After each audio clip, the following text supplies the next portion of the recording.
To my channel. अगर आपने अभी तक मेरे चैनल को सब्सक्राइब नहीं किया है तो जल्दी से मेरे चैनल को सब्सक्राइब कर दें। एपिसोड 17 की शुरुआत में शाओ हानतिंग से मिलने के लिए आता है। शाओ हानतिंग से पूछता है कि तुम मुझे डोंगयंग मेडिकल के शेयर्स खरीदने के लिए क्यों कह रहे हो। हानतिंग कहता है कि हानयोन मेरे ईस्टर्न मेडिसिन को प्रमोट करने के आइडिया के खिलाफ है और आज बोर्ड मीटिंग में डायरेक्टर्स ने ये सवाल भी किया है कि मैंने आखिर जिशिंग की कंपनी में इन्वेस्टमेंट क्यों की है। कुछ भी बड़ा होने से पहले मैं उसकी प्रिपरेशन कर रहा हूँ। शाओ कहने लगता है कि तुम जिशिंग की बहुत केयर करते हो, ये देखकर मुझे जलन होती है। शाओ हानतिंग से पूछता है कि तुम दोनों का रिलेशनशिप कहाँ तक पहुँचा, लेकिन हानतिंग इस सवाल पर खामोश हो जाता है। तो शाओ हैरान होते हुए कहता है कि तो तुम लोगों का रिलेशनशिप अभी तक शुरू ही नहीं हुआ। ये हानतिंग से कहता है कि तुम्हें अब कोई एक्शन ले लेना चाहिए। हानतिंग कहते है कि जिशिंग ने अभी मूव ऑन किया है, तो मुझे कोई जल्दी नहीं, आहिस्ता आहिस्ता सब ठीक हो जाएगा। शाओ हंसते हुए कहता है कि तुम में वाकई में बहुत सब्र है। हानतिंग जिशिंग को कॉल करके पूछता है कि क्या प्रिंटर रिपेयर हो गया है। तो जिशिंग कहती कि बेदी ने मुझे प्रिंटर को रिपेयर करने की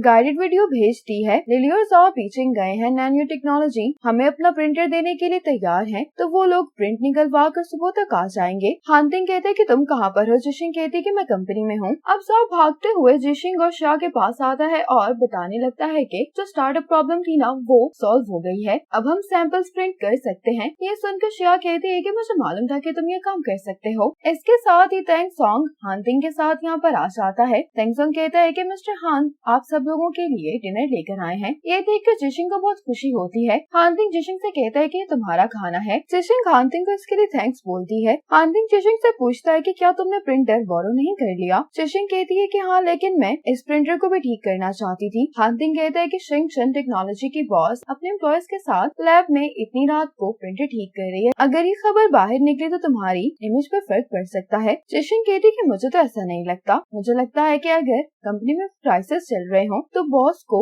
अपने एम्प्लॉय से ज्यादा बात करनी चाहिए। जिशिंग कहती है कि मैंने जू को ये प्रिंटर ठीक करने के लिए इसीलिए कहा क्योंकि अगर उसने ये प्रिंटर ठीक कर लिया तो उसका गिल्ट खत्म हो जाएगा, और अगर वो इस प्रिंटर को ठीक ना भी कर सका तो उसको ये तो लगेगा कि उसने अपनी पूरी कोशिश की थी। हानतिंग कहता है कि तुम अपनी कंपनी को बहुत ही नाइसली मैनेज कर रही हो, इस बात की क्या गारंटी है कि तुम्हारे ऐसा करने से ऐसा कुछ अगली बार नहीं होगा। जिशिंग कहती है कि हाँ, मैं जू को सजा के तौर पर कंपनी से निकाल सकती हूँ, लेकिन मैं खुद भी गोंगहुआ से आई हूँ। मैंने अपनी कंपनी इसलिए बिल्ड नहीं की कि मैं वैसा ही वर्क प्लेस यहाँ पर भी क्रिएट करूँ जैसा कि गोंगहुआ में था। मैं नहीं चाहती कि जो मैंने महसूस किया है मेरे एम्प्लॉयज भी वही फील करें। अगर किसी के पास काबिलियत है तो मैं उसको पूरी तरह से सपोर्ट करूंगी, और वैसे भी गलती तो हर किसी से हो जाती है। हानतिंग जिशिंग की इन सब बातों से काफी इम्प्रेस हुआ होता है। अभी भी जिशिंग इन दोनों के साथ प्रिंटर को चलाने की कोशिश कर रही होती है। इतने में इसको लिली की कॉल आ जाती जो कि इसको बताती है कि हमने प्रिंट करना शुरू कर दिया है। लिली इन दोनों से कहती है कि सब कुछ ठीक है तो तुम लोग वापस जा सकते हो, लेकिन सो कहता है कि मैं एक बार फिर ट्राई करना चाहता हूँ। शाह कहती है कि मैं भी सू के साथ हूँ। ये सुनकर जिशिंग को खुशी होती है। ये कहती है कि ठीक है फिर हम कंटिन्यू करते हैं। हानतिंग अपने घर पर जिशिंग की बातों के बारे में सोच रहा होता है कि इतने में इसको अपने ग्रैंडपा का मैसेज आता है जो कि सुबह इसको मिलने के लिए बुलाते हैं। आज सुबह जिशिंग जल्दी कंपनी आ गई होती है और ये लिली और सीजाओ के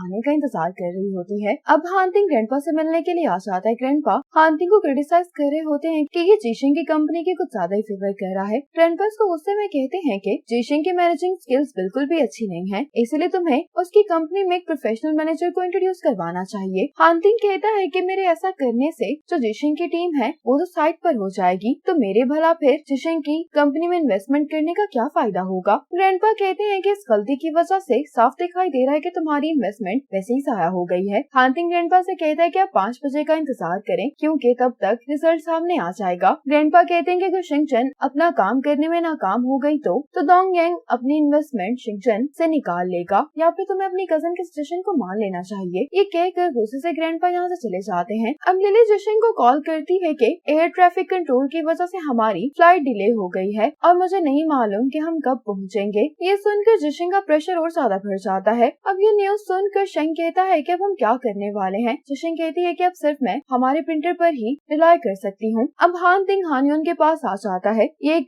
मैनेजर की प्रोफाइल हानतिंग को दिखाती है। हानतिंग लू का नाम देखकर हैरान होता है और हानयोन से कहता है कि ये तो तुम्हारा स्पेशल असिस्टेंट है। हानयोन कहती है कि जिशिंग की कंपनी को एक टैलेंटेड मैनेजर की जरूरत है। लू से ज्यादा जिशिंग की कंपनी के लिए और कोई भी सूटेबल नहीं हो सकता। हानयोन घड़ी को देखकर कहती है कि 5 तो बजने वाले हैं। हानतिंग अपनी घड़ी देखते हुए कहता है कि लेकिन अभी 5 नहीं बचे। इसके साथ ही जिशिंग हानतिंग के ऑफिस में आ जाती है, कहती है कि मैं अपने काम की रिपोर्ट देने के लिए आई हूँ। जिशिंग हांटिंग को बताती है कि हमारी प्रोडक्ट ने इंस्पेक्शन को पास कर लिया है और ये उसकी रिपोर्ट है। अब ये हांटिंग को जब अपने प्रोडक्ट का सैंपल दिखाती है तो फ्लैशबैक में दिखाया जाता है कि जिशिंग जब लैब जा रही होती है तो सू बाहर आकर सबको बताता है कि प्रिंटर रिपेयर हो गया है। हांटिंग ये रिपोर्ट देखकर बहुत खुश हो जाता है, बहुत प्राउडली हान्युन से कहता है कि अब तुम इस बारे में क्या सोचती हो। हान्युन कहती है कि जिशिंग काफी लकी है, उसको इतने कम वक्त में हल मिल गया। जिशिंग कहती है कि ये लक नहीं बल्कि हमने हर तरह से प्रिपरेशन की थी। जिशिंग हान्युन से कहती है कि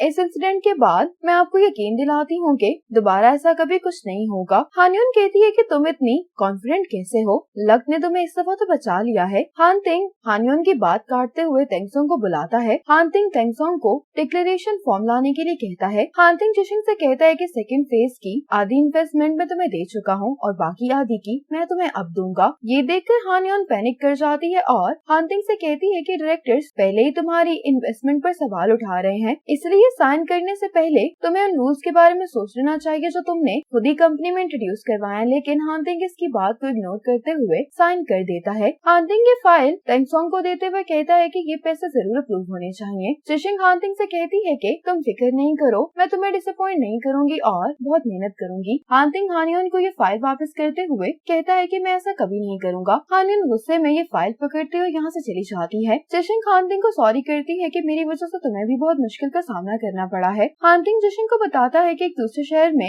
AI मेडिकल एग्जीबिशन होने वाली है। इस एग्जीबिशन का इनविटेशन कार्ड जिशिंग को देता है। जिशिंग ये देखकर बहुत खुश हो जाती है। हांटिंग कहते हैं कि शिंग चन पहली दफा इस एग्जीबिशन में जाने वाला है, तो तुम कोशिश करना कि तुम इस मौके का भरपूर फायदा उठा सको। जिशिंग खुशी खुशी यहाँ से जाने लगती है, लेकिन फिर वापस मुड़कर ये हांटिंग को थैंक्स बोलती है। हांटिंग कहता है कि तुम मुझे क्यों थैंक्स बोल रही हो, मैंने तो कुछ नहीं किया। जिशिंग कहती है कि मैं तुम्हें मुझ पर भरोसा करने के लिए थैंक्स बोल रही हूँ। ये सुनकर हांटिंग मुस्कुराने लगता है। अब जियांग अपना प्रपोजल लेकर हांटिंग के पास आता है। हांटिंग इसका प्रपोजल देखते हुए बार बार सर हिलाए जा रहा होता है। ये देखकर जियांग कहता है कि ठीक है, मैं जाकर दोबारा से प्रपोजल बनाने की कोशिश करता हूँ। लेकिन हांटिंग कहता है कि मैंने तुम्हारा प्रपोजल पास कर दिया है। ये सुनकर जियांग बहुत खुश हो जाता है और यहाँ से चला जाता है। अब मीटिंग के दौरान सू सबसे माफी मांगता है कि इसकी गलती की वजह से सबको इतना सफर करना पड़ा है। जिशिंग इस इंसिडेंट के लिए लिली और सिजाओ को भी जिम्मेदार ठहराती है कि तुम लोगों ने अपने काम में लापरवाही की है। ये दोनों भी इस बात को एडमिट करते हैं। जिशिंग कहती है कि इस इंसिडेंट की सबसे ज्यादा जिम्मेदार मैं हूँ। मैं कंपनी की जनरल मैनेजर हूँ, लेकिन मैंने फिर भी कंपनी में कोई स्ट्रिक्ट रूल्स नहीं बनाए। जिशिंग कहती है कि हमें जो भी नुकसान हुआ है उसके पैसे हम चारों की पे से कटेंगे। जिशिंग अब इनको ये गुड न्यूज देती है कि हम लोग इस AI मेडिकल एग्जीबिशन में पार्टिसिपेट करने वाले हैं। ये देखकर सभी लोग काफी एक्साइटेड हो जाते हैं। अब शाओ को वॉशरूम में एक लड़की का मैसेज आता है कि तुम कब आओगे। शाओ कहता है कि तुम मेरा घर पर इंतजार करो, मैं बस कुछ ही देर में आ रहा हूँ। शाओ लिली के घर पर होता है। अब ये बाहर लिली के पास आकर बैठ जाता है। लिली आज बहुत खुश होती है कि फाइनली ये मसला सॉल्व हो गया है। रात में हांटिंग जिशिंग को इस एग्जीबिशन का सबमिट फॉर्म भेजता है और साथ में जिशिंग को मैसेज करके पूछता है कि अगर तुम्हें जाना हो तो तुम मुझे बता देना। जिशिंग ये देखकर बहुत खुश हो जाती है और हांटिंग को मैसेज करती है कि मैं जरूर जाऊंगी। हांटिंग कहता है कि फिर तुमसे 3 दिन में मुलाकात होगी, तुम अच्छे से प्रिपरेशन करना। जिशिंग कहती है कि आज का दिन बहुत ही थ्रिलिंग था, लेकिन मैं फिर से तुम्हें थैंक्स बोलना चाहती हूँ। हांटिंग रिप्लाई में सिर्फ हम लिखता है। ये रिप्लाई देखकर जिशिंग कहती है कि इसको बिल्कुल भी रिप्लाई नहीं करना आता। ये रिप्लाई पढ़ के दूसरे पर्सन को लगता है कि तुम एक बहुत ही कोल्ड इंसान हो। हांटिंग जिशिंग को मैसेज करके कहता है कि क्या तुम मुझे दाहोंग की कुछ पिक्चर सेंड कर सकती हो। ये मैसेज देखकर जिशिंग हांटिंग को दाहोंग की कुछ पिक्चर सेंड करती है। हांटिंग के पिक्चर्स देखकर खुश हो जाता है, रिप्लाई करता है कि ये मोटी हो गई है। जिशिंग रिप्लाई करती है कि फ्लफी एनिमल्स ही तो क्यूट लगते हैं। हांटिंग कहता है कि फिर तुम्हें भी थोड़ा सा वेट गेन कर लेना चाहिए। अब जिशिंग एग्जीबिशन के लिए होटल पहुंच जाती है। जिशिंग लिली को मैसेज करती है कि मैं होटल पहुंच गई हूँ, मैं सिर्फ तुम्हारा इंतजार कर रही हूँ। लिली कहती है कि अच्छी बात है, मैं कल रात को आऊंगी। शॉय सुनकर कहता है कि तुम्हारा अपनी बॉस के साथ रिलेशनशिप काफी अच्छा है। लिली कहती है कि वो इसलिए कि वो मेरी बॉस होने के साथ साथ मेरी बेस्ट फ्रेंड भी है। शॉ कहता है कि तुम जिशिंग को कब से जानती हो। लिली कहती है कि हम दोनों कॉलेज से ही दोस्त हैं। शेंग आकर सीजा को बताता है कि सारा काम कंप्लीट हो गया है, अब तुम भी बाहर आकर कुछ खा लो। सीजा कहता है कि ये एग्जीबिशन हमारे लिए बहुत जरूरी है, तो मैं इन्फॉर्मेशन एक दफा फिर से चेक करना चाहता हूँ। शेंग कहता है कि मैं जानता हूँ कि तुम्हारा दिल टूटा है, लेकिन इस तरह से हर वक्त काम में बिजी रहना भी ठीक नहीं है। सीजा कहता है कि हाँ, मैं काम के जरिए अपना माइंड डिस्ट्रैक्ट करने की कोशिश कर रहा हूँ, लेकिन मैंने मिस लिली के बॉयफ्रेंड और अपने दरमियान बहुत फर्क देखा है। उसको बीट करने के लिए मुझे बहुत मेहनत करनी होगी, लेकिन तुम मेरी फिक्र नहीं करो, मैं पहले से काफी बेहतर हो गया हूँ। अब सीजा जिशिंग को कॉल करके बताता है कि हमने सारी तैयारी कर ली है। ये सुनकर जिशिंग खुश होती है। सीजाओ कहता है कि तुम भी आजकल बहुत मेहनत कर रही हो, इसलिए तुम्हें शॉपिंग पर जाना चाहिए। जिशिंग कहती है कि मेरे पास इसके लिए वक्त नहीं है। जो गेस्ट एग्जीबिशन में आने वाले हैं, मैं उनके बारे में जानने की कोशिश कर रही हूँ। ये सीजाओ से कहती है कि क्या तुम जानते हो कि ओपनिंग गेस्ट कौन है? सीजाओ कहते हैं कि कौन? जिशिंग कहती है कि हांतिंग। ये सुनकर सीजाओ बहुत सरप्राइज होता है और जिशिंग से कहता है कि हम बिल्कुल सही पर्सन के साथ हैं। दूसरी तरफ वेची यीचन को मैसेज करके पूछती है कि क्या कल तुम फ्री हो? मेरे दोस्त ने मुझे मूवी की टिकट्स दी हैं, क्या तुम मेरे साथ मूवी देखना चाहते हो? यीचन ये कह के जाने से इनकार कर देता है कि मैं एक इंटरव्यू की तैयारी कर रहा हूँ। अब जियांग शामिंग की जब लाइव देख रहा होता है तो ये उसको गिफ्ट भेजता है। गिफ्ट भेजकर जियांग शामिंग को मैसेज करके बताता है कि मेरा प्रपोजल एक्सेप्ट हो गया है, इसके लिए मैं तुम्हें भी थैंक्स करना चाहता हूँ। अब जिशिंग लॉबी में रिलैक्स करने के लिए आ जाती है। हांतिंग जिशिंग को देखकर इसके पास आकर बैठ जाता है, कहता है कि तुम यहाँ पर क्या कर रही हो? जिशिंग कहती है कि मैं बस खाना खाकर यहाँ पर आकर बैठ गई। हांतिंग कहती है कि क्या तुम बाहर गई थी? जिशिंग कहती है कि मैं तो होमवर्क कर रही थी, मेरे पास बाहर जाने का वक्त नहीं है। हांतिंग इससे पूछता है कि तुमने होमवर्क में क्या किया है? जिशिंग कहती है कि ये तो एक सीक्रेट है। हांतिंग कहता है कि अच्छा सीक्रेट है। इसी मोमेंट पर एपिसोड 17 खत्म हो जाती है।